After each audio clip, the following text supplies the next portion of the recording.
Hello and welcome to FinTech Impact. I'm your host, Jason Pereira. Today on the show, I have Reese Harper, CEO of Elements.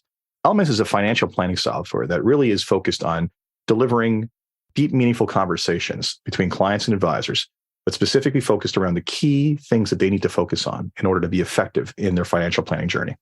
And with that, here's my interview with Reese. Reese, thanks for taking the time today. Thanks, Jason. Excited to dive in, man. You've had a lot of great interviews with a lot of great products and founders and contributors and teams. So excited to unpack this with you. It's a fun conversation. Always a pleasure. I mean, what can I say? I get to geek out about over fintech and finance.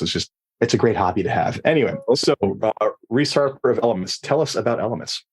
Well, the idea for Elements came through my advisory firm. I built an RIA called Dentist Advisors, and we work with dentists in every state in the U.S. now and do it with a remote team that is located in different places, financial advisors in different cities. Most of them were in Utah where I live, but as time went on, it kind of grew. And I saw an opportunity to consolidate some of the tech stack that we were we had all this like stuff plugged together as a lot of advisors do. And a lot of the things that I was using weren't getting me to more impactful conversations with clients sooner, quicker. And I wanted to get to more people faster, deeper. And I was just getting caught up in the clunky integrations of all the technology I was trying to use to put together things. And so I was like, you know what? Let's build something from scratch. And I put quite a bit of my own money into it. And over the course of the first few months, realized that it was going to be a lot more money than what I was willing to bootstrap. I had a really, really high sense or a high taste for quality of design, quality of the data model, flexibility of the system.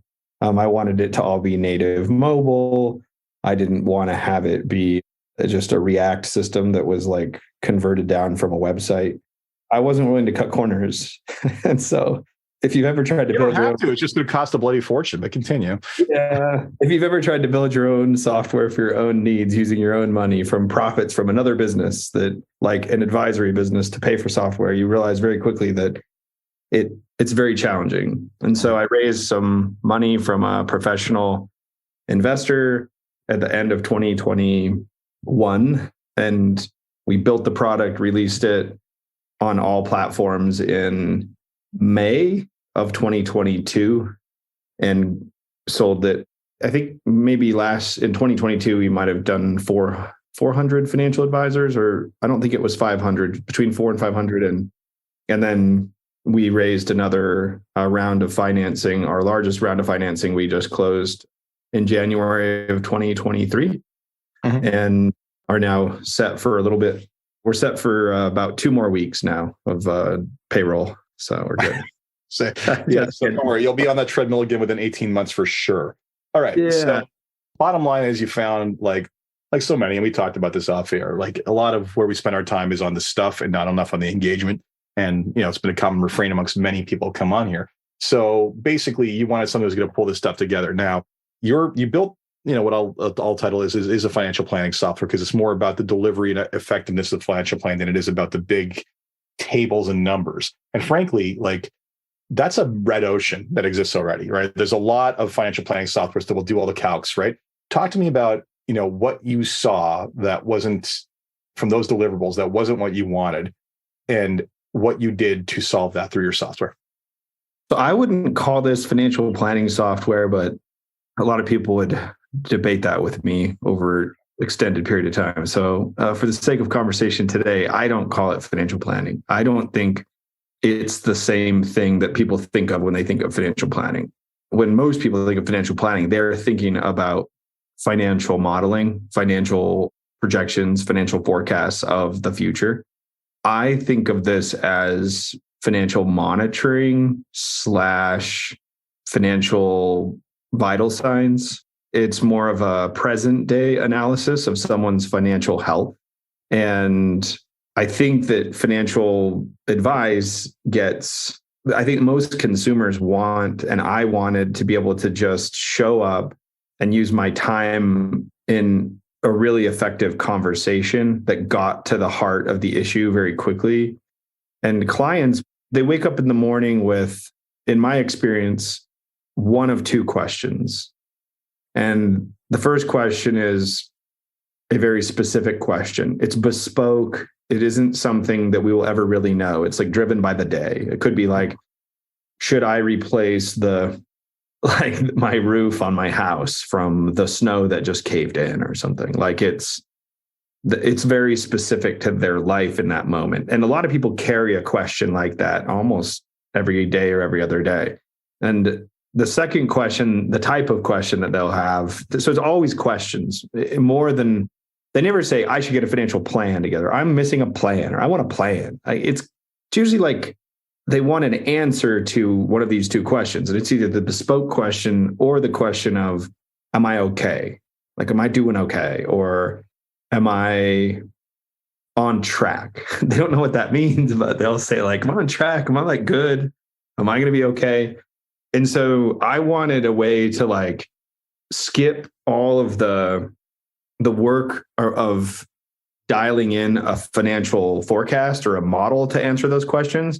I just tried to create a more efficient way to answer the question without me having to do any of the data entry or data maintenance. So I just want to show up and answer the question.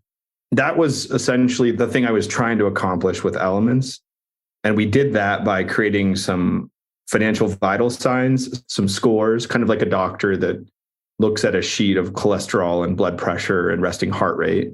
We created a coherent list of vital signs like savings rate, debt to income ratio, someone's liquidity, we call it liquid term.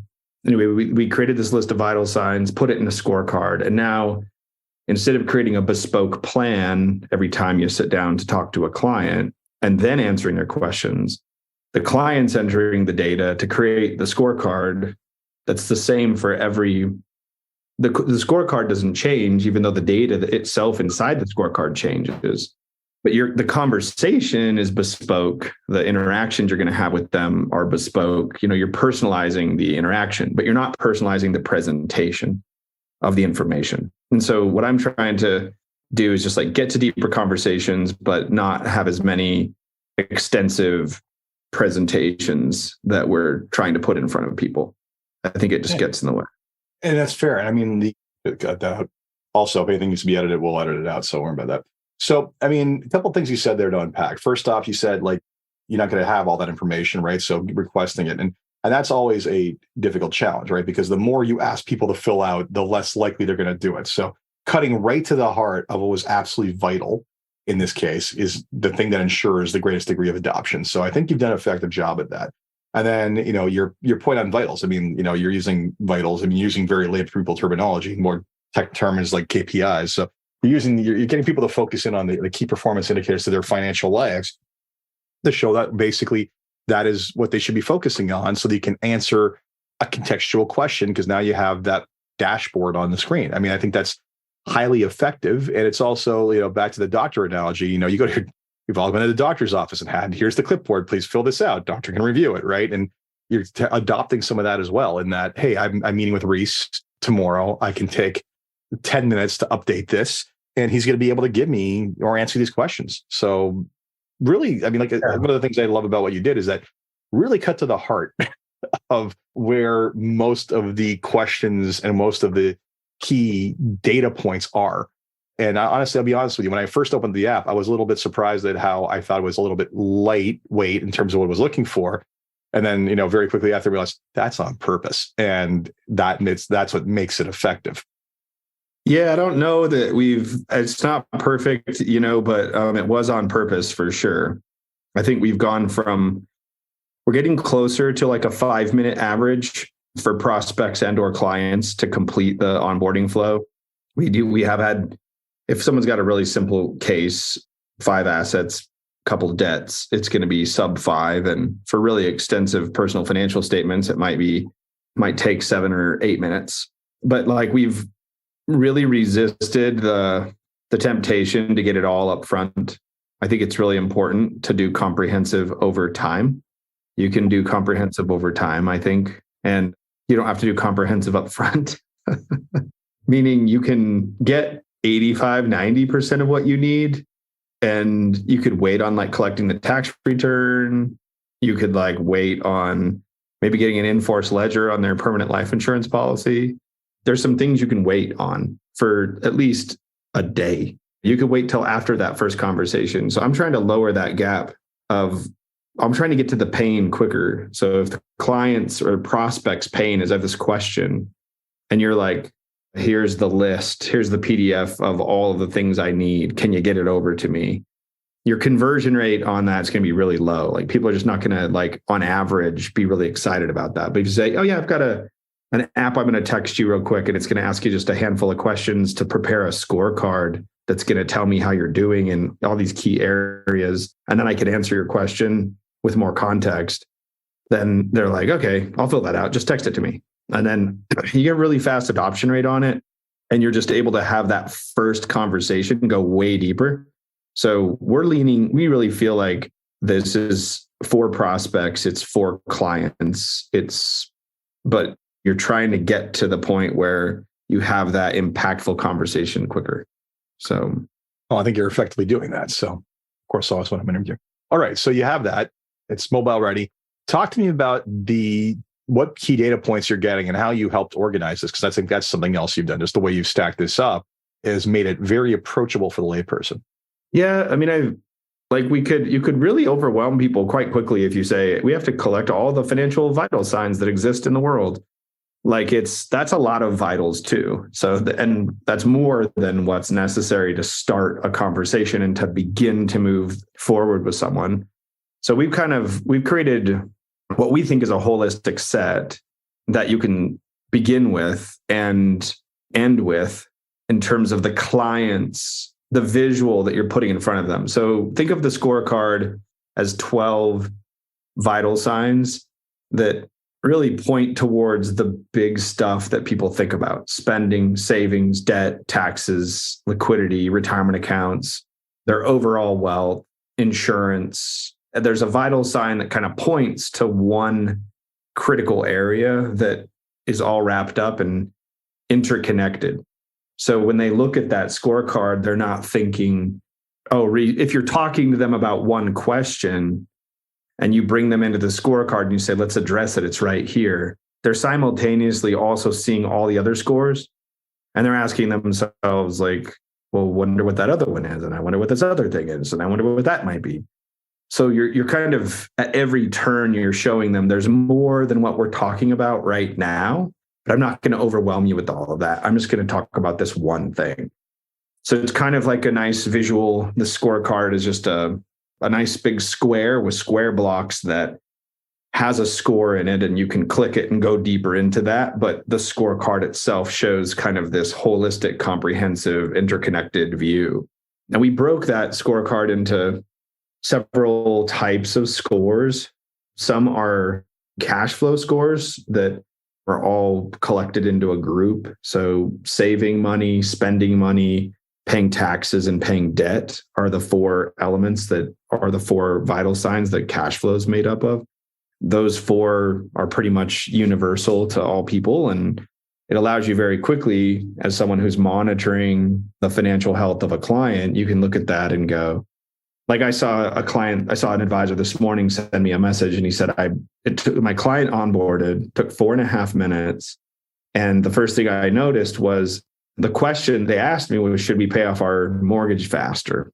And, without the context of the scorecard, you can't really say whether someone should or shouldn't. There's always these it depends questions that you have to go collect more information. But he put them through the onboarding flow. He saw that their savings rate, which is the total amount of money that they can save, it's what's left over after debt payments, after the minimum debt payments, after tax payments, after personal spending, which is all being automatically estimated by the system. Taxes are not. Clients don't know taxes in onboarding, but that system's kind of defaulting to some math, and it makes it easy for the advisor we ask for spending, we ask for if they're saving any money to a specific account, and then we ask what their income is and then what their spending is. And that creates these element scores. And this advisor that sent me the message, he's like, man, they asked the question. I saw that their savings rate was only 9%.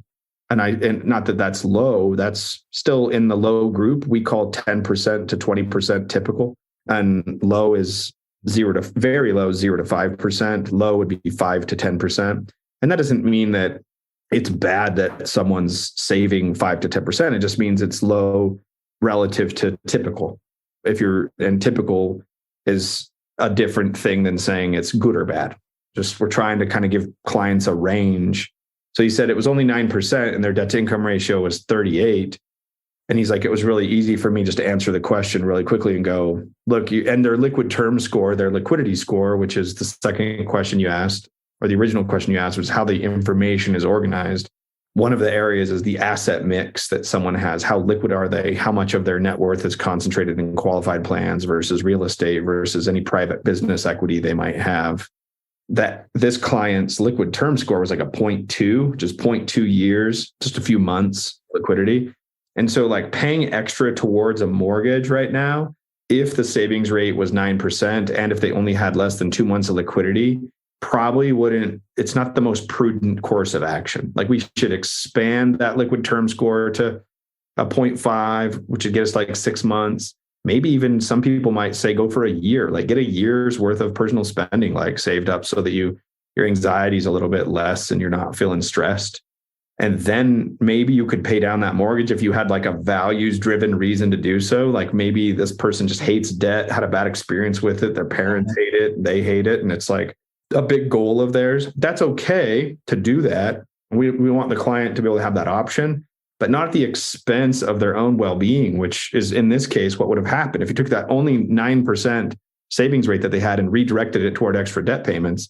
We'd still have an illiquid client that was at risk for defaulting even on a mortgage, And so this advisor, without any work, any analysis, any collection of emails or paperwork, just sent an invite out 4 minutes later, I was ready to have that conversation. And that resulted in the client then going, man, if I got this much value out of 10 minutes, how much more could I learn from this person? Like I like this experience. I like working with this human that's like giving me answers to my questions, very customized, very bespoke. It just encourages adoption engagement much more. And they're going to refer you a lot more. So the magic moment with a financial advisor and a client is always answering questions and giving them insights and helping them see the world differently through your lens. Like that's the magic moment. It's not through the technology that happens. It's through the advisor's connection with the client.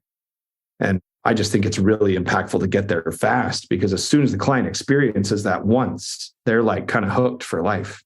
Anyway. Several questions. It makes perfect sense. All too often, this industry advises without getting knowledge at all, or just asking a couple cursory questions. You've gotten enough things that give the advisor sufficient context in the client situation that, the straightforward, simple things can be actioned pretty effectively there. One thing that does lead to, though, is like, do you provide any sort of like benchmarks for what successful levels look like? Or is that something just advisors start to determine over time? Or how's it working? I think we have an obligation as the software provider to, at least in a world where we're saying it's all about financial health, we need to provide some standard, I'll call them heuristics or guidelines. And we do provide those in the software. So when you open it up and you look at your client list, you can pick an element score, like liquidity, for example. And across the top of your screen, you're going to see a range of very low, atypically high. You're going to see like a score range. And then you can see where all your clients fall on that plot line. Benchmarking is kind of the V2 of what we see coming, which is when you can create when you have a large enough internal sample, you can start creating financial health metrics internally. At Dentist Advisors, my RIA, we've got enough data to where I can use the element scores and benchmark them to my own clientele, which is in a really concentrated niche, vertical. Compare orthodontist to orthodontist, for example, and not mix in the pediatric dentist. And that kind of like accuracy is pretty instructive, I think, at empowering our advice. Well, absolutely. I would say, I mean, like, it's not just, you can get into niches or you can just get into life stages, right? Like, Totally. it's one Life thing. stages. Exactly, right. So these numbers are going to look very different for someone in their 20s than someone in their 50s, right? So being able to say, I mean, don't get me wrong, just maybe you have this subset of people in that cohort who are doing a terrible job across the board, and the benchmark looks normal because it's all a terrible sample, but that is possible. But I think, I think that's why it's important to have both. Like, in my view, if you're in your accumulation years and you have less than 5% of your gross income left over every year for any kind of savings, that's going to always be atypically low in my mind. It might be acceptable. It might be fine that that's the case. Like, you might be in a situation where you are kind of running hot and you're just like, you know what? I just want to live in this neighborhood. I have plenty of money because my parents passed on $5 million to me and I'm not going to save hardly a dime. That's okay, but that's still atypical. And I'm always going to call that atypical if it's less than 5%, or I'm going to have some guideline regardless of the benchmarking. Like, the United States is not saving a lot of money right now. On average, Canada's doing not saving much money right now. Let's be honest. Canada's doing a tiny bit better job than the US. You haven't seen the more recent data. We ain't doing squat up here, right? It's all gone to housing. So I'm like, I'm not going to really use benchmarks as a way to guide best practices, but I do think that both benchmarks and heuristics are important. And right now we just have heuristics in the system. I mean, they're both valuable from a standpoint of just a pulse check, right? It doesn't replace diving deep, but totally. If I love that we're putting a line in the sand and saying, look, if you have less than 6 months of after-tax assets, to me, that's still, you haven't got into a typical category yet in terms of, like, I'm still going to be concerned if somebody's running with less than 2 months of after-tax savings. I'm always going to be worried about that, because that's like just too red line, it's too aggressive. They either made a choice to go into a house they can't afford, their rent is too expensive, it depends on their age, but if they're 22 and this is their first job, they might be doing fine. So I think these heuristics are really valuable, and we don't expect advisors to have, we expect them to have strong opinions about these and give us pushback too on the guidelines, but we're not showing those guidelines to clients. We're showing them to advisors. We're letting advisors see them and decide how they want to approach it. Yeah, it's interesting because it can work two ways, right? It can either be motivating for clients to basically be in the top half of that, or B, it could be demotivating to see how far behind they are, right? Yeah, it's like, I knew I sucked. That's the downside of it. Yeah. Or I knew I was doing better than everyone else. It could be really, you want to be careful about that. And I just, depending on career stages going on with their lives, and, it's not really indicative of their individual situation, and can be detrimental, quite honestly, to push them in one direction or the other without. I think that's why it's important for advisors to have that control, because that's their job. The job is to know when to push, maybe, and know when to relax. So, like, you're here in some ways as a performance coach for your clients and around their financial well-being. You got to decide when it's time to lean into acceptance and just telling them they're doing great, and when it's time to say, hey, I think we should make an adjustment here. So I like the idea of advisors using guidelines and benchmarks to motivate clients towards a healthier state when needed. Exactly. So talk to me about the deliverables here. I mean, you got the app, right? But you also have the ability to produce any number of PDF reports. Talk to me about what it is that you've developed here that can be utilized from that data, and what the thinking was behind what goes into these things. Yeah, so I'd say right now there's like three main ways that we think of interacting with the client. One is through conversation using the scorecard and the mobile app. So we have consciously only created a mobile experience for clients. Like, we think that it's hard enough for people to learn any new software, and mobile tends to be the deepest adoption rate of any platform. I mean, in terms of consumer use, and it just crushes web use. And when you design for the client in the web, you have a lot more latitude on what you can put up on the screen. I mean, you have this nice, big, sexy piece of real estate that you can design for. And as you might expect, Jason, as you've seen a lot of software, you know this as well as I do, there's a lot of stuff that gets put up on that web screen that doesn't need to be there. You don't have the constraints that mobile like forces you into. Mobile forces you to be very restrictive.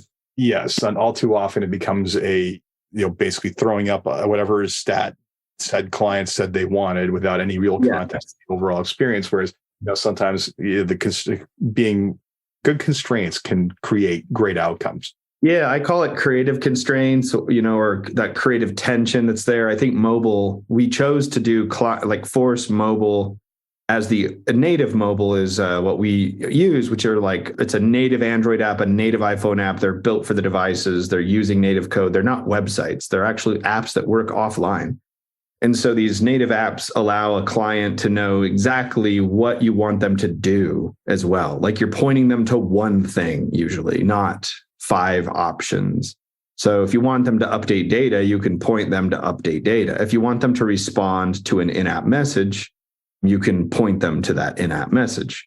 It's just a much more intuitive and it's expensive. It's more expensive than web design by a mile. I mean, it's very expensive, but it also increases engagement.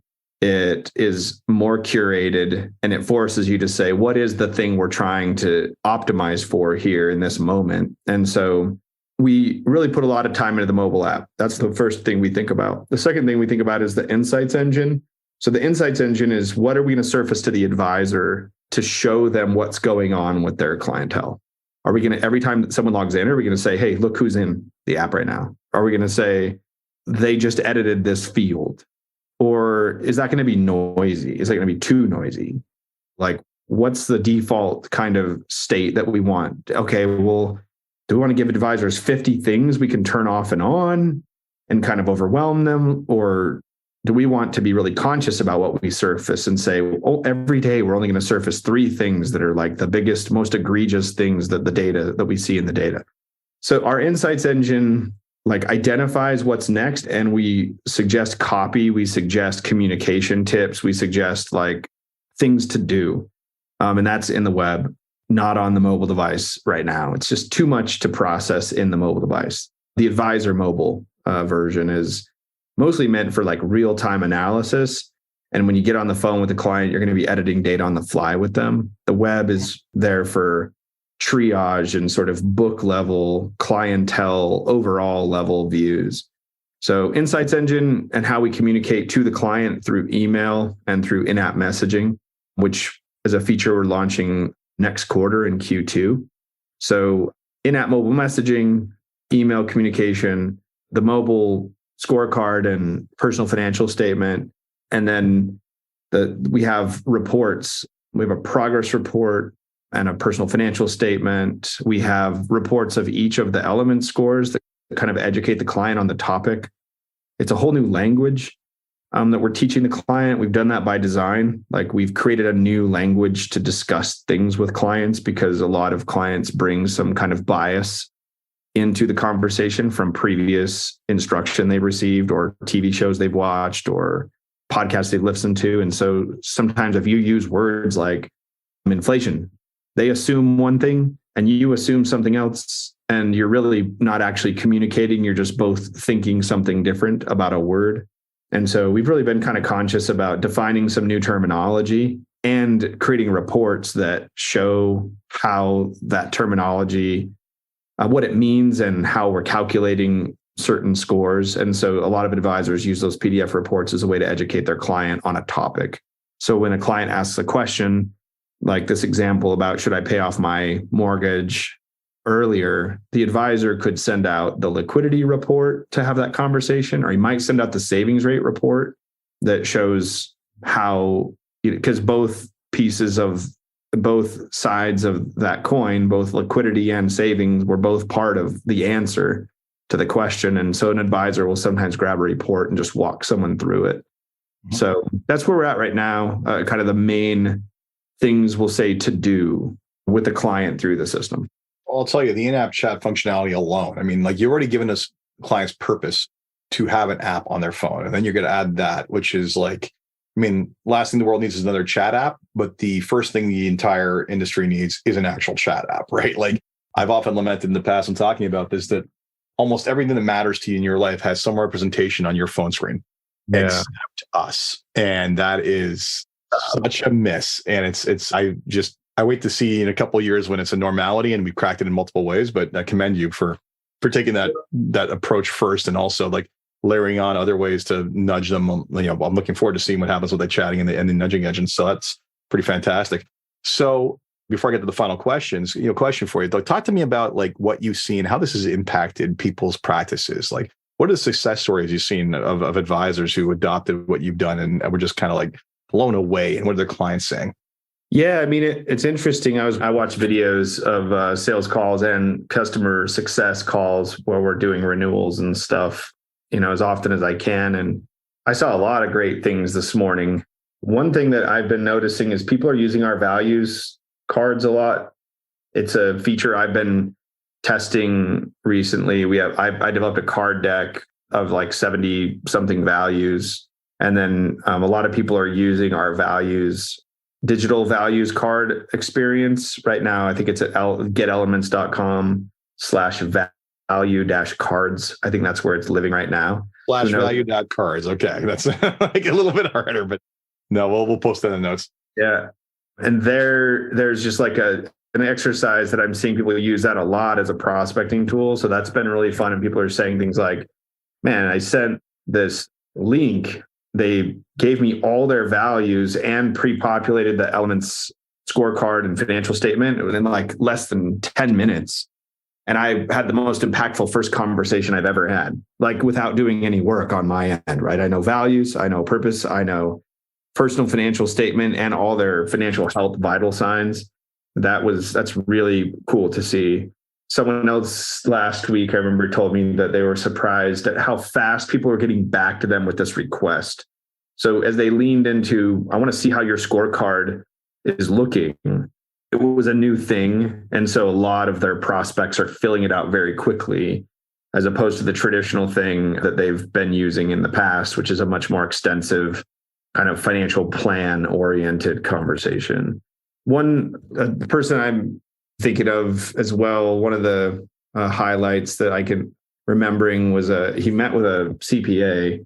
It was a CPA that wanted to ask him for the first time if he should work with a financial advisor. So this financial advisor has never worked with CPAs, but the CPA that he knew asked him a question, and the CPA was like super surprised at how simple and how fast he was able to take what was in his head and populate this app and have the conversation with the advisor. I thought that was good because it's a pretty sophisticated end client user. You kind of think of a simplified thing as something that's like dumbed down.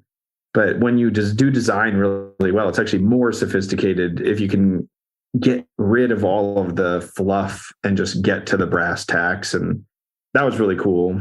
Another thing that I saw from someone was that they launched a new business model. A lot of new business model launchings, membership programs, like hourly rate only now. Like you got to maintain your app and then just book time on my calendar and we'll talk. And they're just billing out for time. They're not doing any deliverables. They're not in charge of things. I thought that was interesting. Someone just said, I have my entire clientele now not on meetings. I'm batching responses and I'm doing it asynchronously. I'm like, dang, that's interesting. Like I haven't experienced that yet personally, but I thought the initial couple months of someone using it, the fact that they were thinking that way was interesting. Well, I mean, it's interesting. You get the chat app and you're basically creating like advice on demand to some degree, right? For a sizable, I mean, you can't scale that to infinity, but nevertheless, I mean, that is an interesting business model idea of utilizing you as a centerpiece and the communication and protocols within as like, hey, I'm here when you need me at all times. And you need to have a conversation. Great. Update this, ping me, we're good to go. Yes, totally. I'll leave you with one more because I've been thinking a lot about these lately, but someone told me that he's never had as productive of a conversation up front as this. And I asked him to unpack it more. He's like, man, he's like, usually to have a conversation this impactful, I've got to like get e-money out. I've got to type in a lot of information. I've got to like get it ready. And it's like, I've never had this productive of a first conversation with a prospect. It's just like, he's like, I can really move the needle without having to do all the work. He's like, before, if I wanted to have this productive of a prospect conversation, I'm gonna have to spend like an hour and and they're not even going to be a client yet. So I don't know if it's worth it. It was kind of an interesting takeaway. So my firm at my RIA at Dentist Advisors, I'm watching them now because again, they've only had this since May too, like May or June of last year. And they're just barely getting their processes like integrated and moved over from the old way to the new way because this tool hasn't been in existence, even though it originated inside of my own RIA. But they're launching a lot of new business models inside of 401k. They haven't been able to really cost effectively work inside the 401k market. Mm-hmm. They've been working with high net worth dentists, but never really at scale across, we'll say like a DSO that employs like 200 dentists. It's really hard to cost effectively work with rank and file dentists, and let alone like, yes, and that's possible sometimes because those dentists sometimes are making decent livings, but like the hygienists and the assistants and all of the people that work in the organization, you just can't get down. It doesn't work the same way, right? I mean, like, but I'd say it also comes down to, it's always just a math equation, right? It comes down to what is the max amount of value it can profitably deliver for X amount of people. And yeah, when you're doing with bodies, it just doesn't, the math never adds up. When you're doing it. And that's so sad because we only have a certain amount of financial advisors that are qualified in the world. And then you only have so many hours in the day. That's the problem, right? And, to ask someone to basically sell their services for a lower discounted price, that's fine to a degree. But at a certain point, it's like, are you a charity or are you a business, right? Like, so the question, as I always said, is that it's a pyramid. It's, the higher up you get, the more profitable the client, the more of their time and attention you should be offering in exchange for that fee. Whereas at the, when someone's got $1,000 account, there isn't much revenue there.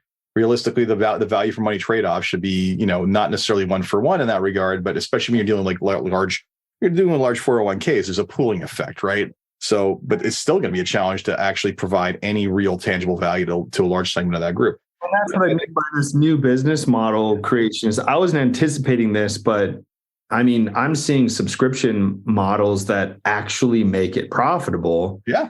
Where people are not committing to calendar time in a one-to-one environment, but they're committing to calendar time in a one-to-many or in a group hours or a group training. It's like way more scalable. I am all for it because I am sick to death of people trying to push a square peg through a round hole and then complain it doesn't work. Yeah. Here's a better idea. Like, it's called a market. It exists. It's paying something. Figure out a service that clears at that price. My God, this is not, this is, how can you be a capitalist and argue against capitalism? Anyway. Well, thanks, man. Thanks for letting me unpack all that. No, it's all right. Because I'll tell you what it's like up here and you'll understand why I'm so frustrated. Anyway, so let's, before we wrap up, there's 3 questions I ask everybody on a positive note. First question I have is, if you had one wish for something you could change in your company or industry as a whole, what would it be? A larger percentage of the global population having conversations with professionals about their money. I think that would be the one thing I would change, just to have more people receive the benefit of being in a deep conversation, a meaningful conversation with a professional, a qualified professional. I hear you. And again, I think part of that discussion is, again, like we just had, how do we make that profitable at every level of the spectrum? Like, there's a segment that will only ever be serviced through pro bono because of absolute lack of capacity for affording it. But everybody else, there are ways. We just got to make it happen. We just got a big contract with a large nonprofit that provides advice to underprivileged communities. And it was amazing to see how fast they dropped the incumbent software. I won't share their name because I don't like dropping. I don't think I'm supposed to, and I try not to do that. You can do it off there. It's fine. Just not right now. Yes, but it was interesting to see how fast they were able to get down market in what was traditionally like impossible for them to do profitably. So anyway. Second question I have for you is, what's been the biggest challenge in getting the company to where it is today? Probably raising adequate amounts of capital, and getting that done was a huge accomplishment. Like what we've just completed, we will have spent, by the time we're done in 18 months from now, we'll have spent $9 million on product, right? I mean, this thing is going to be probably the best built thing that has existed in 15 years. It's not a easy thing to get that to happen because you have to convince your investors that the market is bigger than what it currently is. Like, the financial planning market is small relative to the investment market. Preaching to the choir, man. It's like, well, of course it is small now because we basically had one commodity to throw at it, which has been labor hours, right? Everything that improves our efficiency just continues to expand the market. Like I've had a couple of due diligence calls in the past on like with VCs about like them talking about current market size. And like, what about this are you not seeing? I don't get it.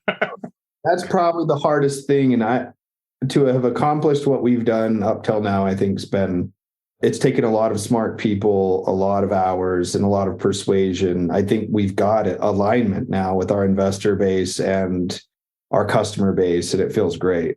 Hey, market expansion should be everyone's goal in this industry. Yeah. So, and then the last question for you, what excites you the most about what it is you're working on, keeps you getting up in the morning, keep on fighting this uphill battle? Man, I just love talking to my customers. I love hearing from them. I write a personal blog just on Substack. It's called The Advisor. If you go to theadvisor.substack.com, you can just like follow me. You got there early to get that URL, but continue. I love hearing back from people, and I like writing a lot. So I love writing about these topics.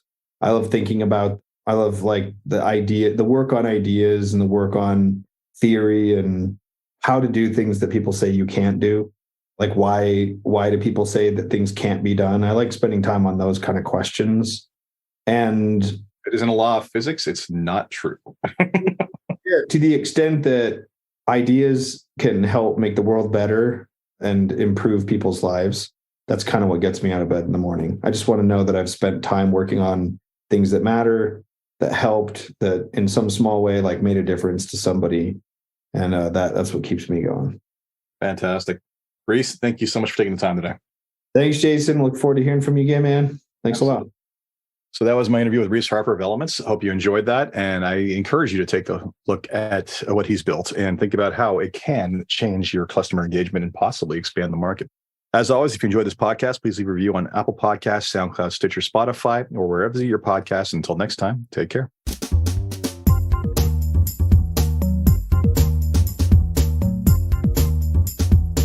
This podcast was brought to you by Woodgate Financial, an award-winning financial planning firm catering to high net worth individuals and their families. To learn more, go to woodgate.com. You can subscribe to this podcast on iTunes, Stitcher, and Google Play, or find more episodes at Jason